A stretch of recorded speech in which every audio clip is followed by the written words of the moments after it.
Okay, let's talk about transgender issues. That's fun. What do you think I think about transgender issues? I suspect that you think that gender expression, gender identity are fundamentally social constructs, but I could be wrong. No, I believe that there are definitely some biological differences between the sexes. We've observed them. I do believe that gender is a hugely powerful social structure that we've built on top of that, that it is largely but not entirely socially constructed. I think when you look back through the history, biological differences have consistently shrunk, like we were talking in the 18th... They haven't in Scandinavia, they've magnified. Okay, but we were talking in the 18th... That's actually an important exception because Scandinavia has gone farther than any other area, the Scandinavian countries, in establishing egalitarian social policy. And the differences in interest and career choice and personality between men and women have grown as a consequence and not shrunk, which is exactly the opposite of what the social construction is predicting. But also just suggests that they're malleable, actually, rather than fixed. Well, of course they're malleable. No one would ever suggest otherwise. Right. So that's what I mean. So I think they're it's not malleable in the direction that the social constructionists presume. As you flatten out the sociological landscape, you maximize the biological differences. No one saw that coming. And you might think, well, it's a handful of right-wing scientists who are pushing that. It's like, no, it's not. It's mainstream psychology, and there aren't any radical right-wingers in mainstream psychology. And everyone who discovered that was absolutely shocked by it. And these papers have been cited by thousands of people, and they have tens of thousands of subjects, and they've been done on virtually national level samples, cross-culturally. But I also think that behaviour in Scandinavia has changed. For example, a lot more men take paternity leave now that there is a portion that is reserved purely for men. That doesn't seem to be making them wildly unhappy. So I think that there are definitely behavioural things that are susceptible to nudges by society, by government and by the state, and that do change the way that people behave. Yeah, that seems so we can plausible. Of meet in the middle on that. We know that people can be educated and that we can develop as a consequence of learning. That's certainly not a disputable proposition. And I also believe that there is no evidence for gender identity in the way that it is used as an idea of a soul. I think that that's the way that it's often used to me. By who? By transgender activists. Yes, well, they talk about having a female soul, and that to me seems strange. I don't see how you can... something like biological determinism. Right. Which is very... It's one of the things that's so perversely amusing about these sorts of arguments is that, well, but I attribute it to the lack of demand for logical consistency as a consequence of postmodern thinking. You can believe one thing when it's convenient in one situation and another thing when it's convenient for another. So we're in the perverse position where if you're a man born in a woman's body, that's biologically determined. But if you're a woman born in a woman's body, that's socially constructed. It's like, okay, good luck with that theory. Right. I don't believe you can be a man born in a woman's body or a woman born in a man's body. What I believe is that there are some people who feel alienation towards their bodies and they want to remove Well, everybody feels that. Right, but they feel it to such an extent that clinically the best treatment for them is to transition and live as if they were the other sex. Well, I don't think that there's any evidence that that's clinically the best treatment. We certainly don't know enough to make that presupposition, and I think we're playing with fire assuming that that's the case. The long-term outcome studies certainly don't demonstrate that. So it's not so. I would make a very big distinction there between adults and between children. I think that would be a good distinction to make. Right, yeah. But I think we are very quick to diagnose and treat children in a way that I find, and not waiting for the research, and that I find concerning. Yeah. So well, the lawsuits will put an end to that in about 15 years. So there's one place that we have found from which that is something that gets me a lot of hate, right? I'm sure it does. A turf and a bigot for that. So right.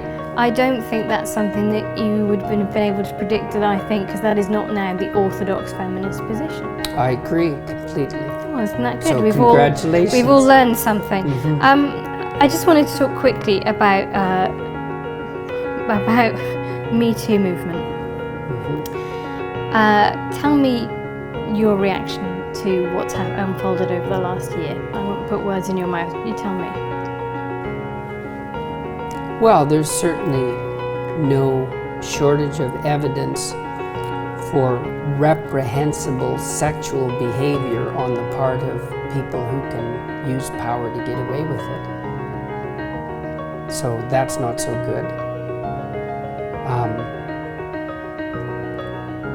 The MeToo movement, I suspect it probably did some good things and some terrible things. So I would say that there's a dangerous proclivity to abandon the concept of the presumption of innocence. So in university campuses, for example, we're moving towards a preponderance of evidence model. I'm not very happy with that model. I think that's a very big mistake. The presumption of innocence is nothing short of a miracle, and we abandon it at our extreme peril. So I'm not happy with that. I think the believe the victim idea is something that only a fool could conjure up, because it opens the door to unbelievable opportunity for manipulation. I think that I would disagree with you slightly on that, because I think what that means is what people are arguing for is don't instantly dismiss or disbelieve the victim, right? Which is a very different. That's partly what that's they're arguing for. There's thing. Plenty of people who are arguing for the fundamental attitude to be believe the victim. So some people are arguing to not automatically disbelieve the victim, which is a perfectly reasonable thing to argue for, but that isn't where it ends. So okay, climate change. I saw you posting a link to a study suggesting that a lot of the way that it's talked about has been overhyped. What are your beliefs about climate change? Well, I spent a lot of time. I don't really have beliefs about climate change, I wouldn't say. I mean, I think the climate is probably warming, but it's been warming since the last ice age, so I don't know. But it's exactly dramatically accelerated even in the last couple of decades. Maybe. Possibly. It's not so obvious. I spent quite a bit of time going through the relevant literature. I read about 200 books on ecological, what would you call it, on ecology and economy when I worked for the UN for about a 2-year period, and it's not so obvious what's happening, just like with any complex system. The problem I have fundamentally isn't really a climate change issue. It's that I find it very difficult to distinguish valid environmental claims from environmental claims that are made as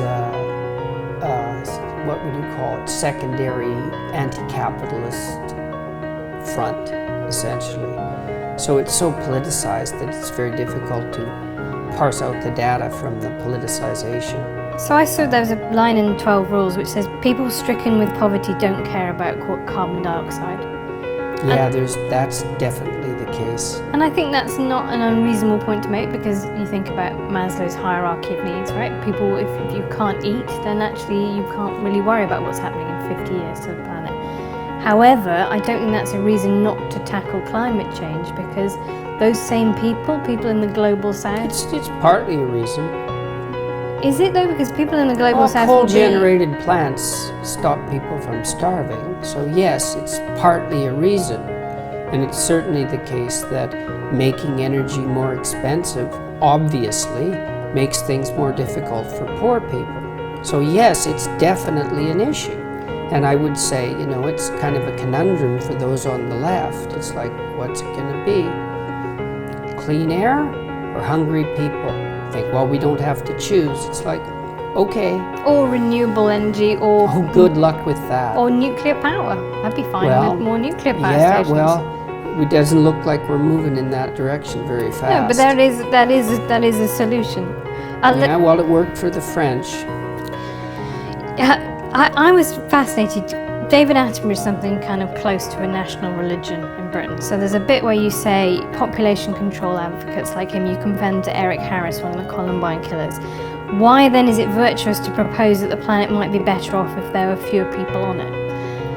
And I found that completely boggling, that you have elided their population control through people not being born and the mass slaughter of people who are already alive. It's the motivation that I question.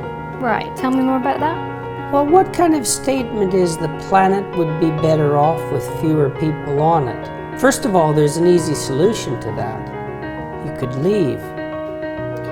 Unfortunately, much the best efforts of Elon Musk, that is not yet an option permanently. Or would you no, be that committing isn't suicide? what I mean. That's what I meant, yes. If you're very concerned about your carbon footprint, there's a very fast solution to that. So, and I think it's disingenuous to, well, it's the other people, or maybe it's the people who haven't been born yet. It's like, this is also the problem I have with much of the environmentalist movement, is there's a powerful stream of anti-human sentiment that motivates it, and masquerading under the guise of virtue on a planetary scale.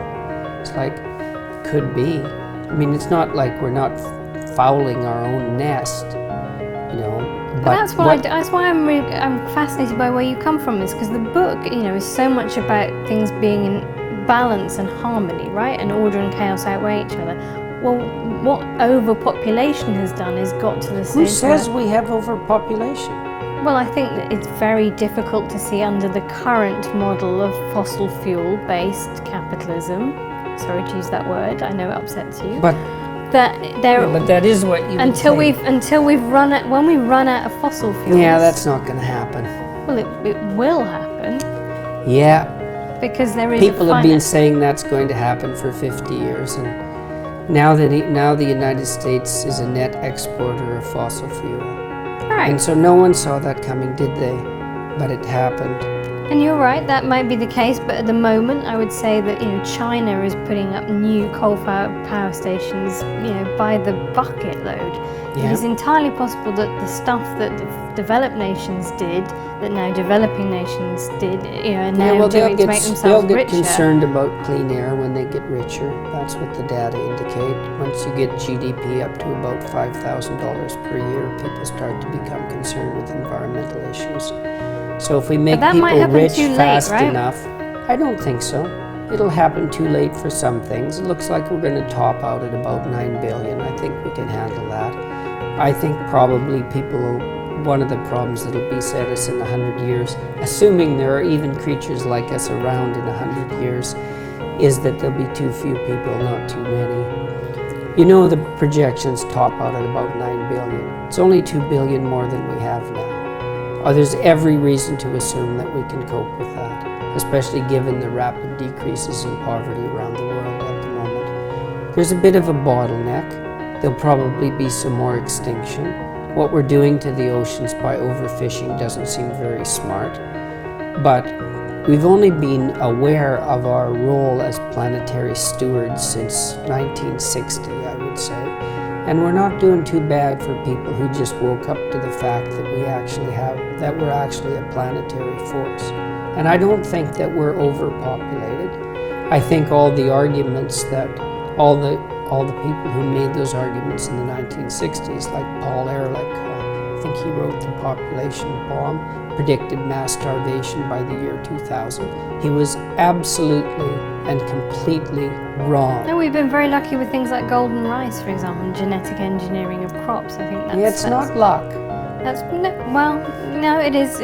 I agree. Human ingenuity is a huge part of that, definitely. Right. Well, and more people, more ingenuity. And Bjorn Lomborg, who I really admire, this skeptical environmentalist who's actually gone a very long ways to trying to figure out what we could do at a planetary level that would actually be useful and productive. His research has indicated the best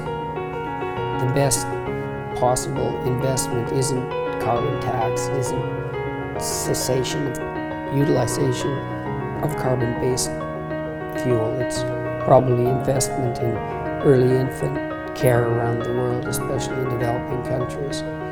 Seems right to me. He's done the analysis very carefully.